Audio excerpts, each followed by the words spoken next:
In today's video, I'm going to be going over my pros and cons on the brand new Moto G Power 2026 edition. Alright everyone, hopefully you guys are having a good day. Hopefully everyone is safe out there. We're going to be talking about some of the things I like about the brand new Moto G Power 2026 edition, and of course some of the things that I dislike about this device. So without further ado, let's get into this. Alright everyone, so first and foremost, I would have to say that the build quality and the form factor of this device is very, very nice. We do have kind of a rubber texture on the back of this device, and I think it looks really nice, especially compared to many other devices in the price range.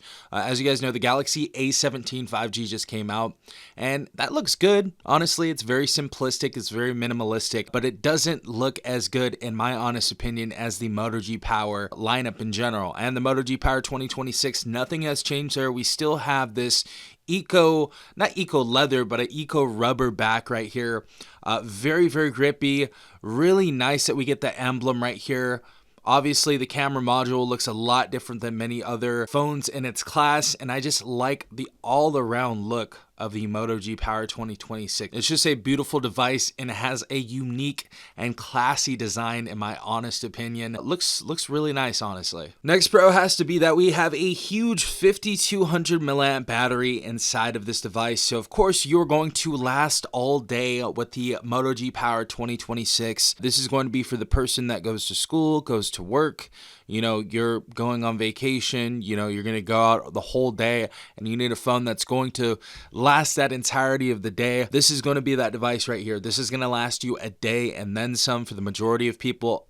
Obviously, if you're a gamer, this is going to last you a lot less if you are constantly gaming on this, playing Call of Duty Mobile, Genshin Impact, and stuff like that. But if you are doing your occasional gaming, watching TV shows and movies, scrolling the web and stuff like that, this is going to be a great device for the power users out there. Next pro is going to be that we have a beautiful 6.8-inch Full HD Plus display, LCD display. Obviously, this is not an AMOLED display, but the colors on here actually do look pretty solid for a $300 price tag. Also, we have a 120 hertz refresh rate on here, so very, very smooth, fluid experience overall, and 1000 nits peak brightness, so you're gonna have plenty brightness on this device to view in direct sunlight. Overall, very, very solid display on this. Again, we do have somewhat of a chin at the bottom of this phone, and it's not the end of the world, but there is a chin present, and I thought I'd just let you guys know that. It does disappear after a while of using this device, so if you guys are,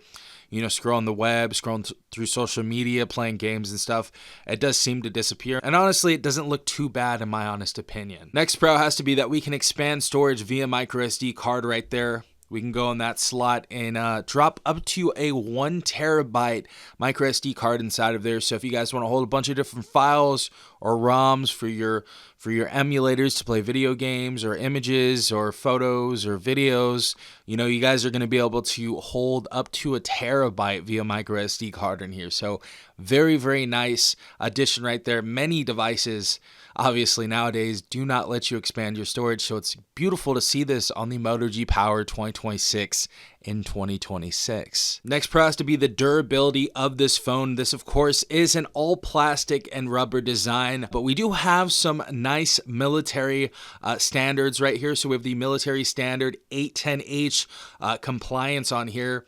We have IP68/IP69 on this. Of course, up to, I believe, a meter for like 30 minutes. This can go underwater. So this is going to be your companion when you're going on a hike. Maybe you do construction. Maybe you're just outside a lot. If you drop this on the floor, it's not going to shatter into a billion different pieces. And the display is actually quite good as well with the brand new Gorilla Glass 7i on here. So nice to see all that. So very, very capable device when it comes to the ruggedness of this phone.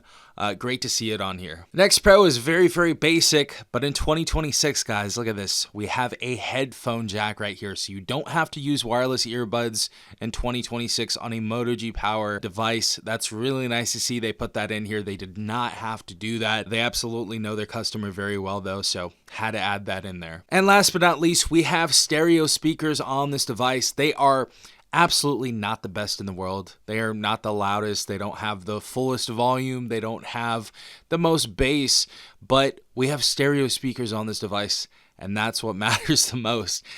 So for the gamers out there, if you cover up one speaker, you're going to have another speaker in the headset. If you cover up that speaker, we got one at the bottom right here.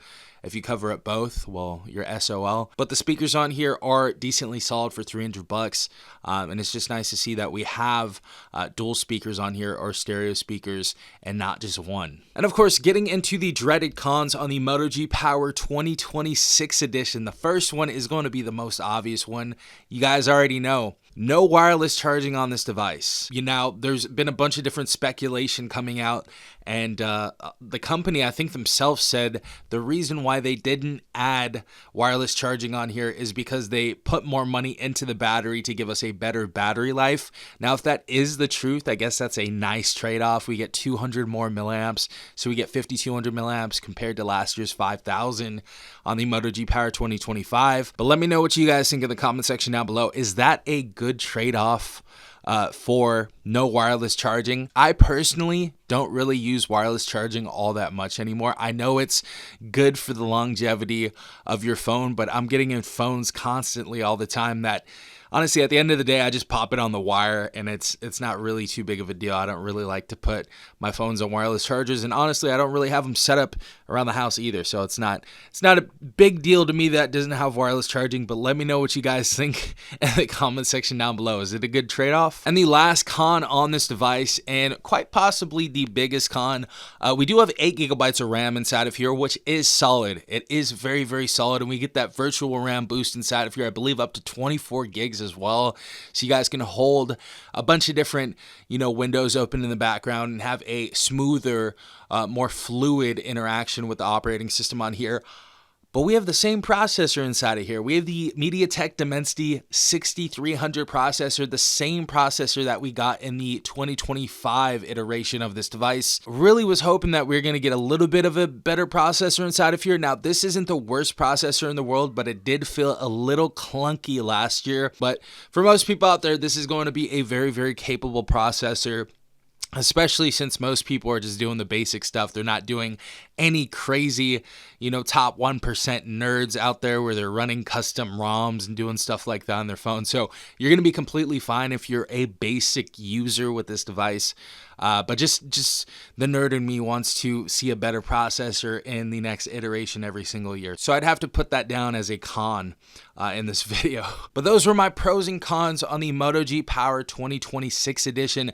If you guys have any of your pros or cons, definitely leave them in the comment section down below. I would love to hear your opinion. But hopefully you guys have a beautiful rest of your day. This has been Stefan from TechRight. Peace out, Tech Gang.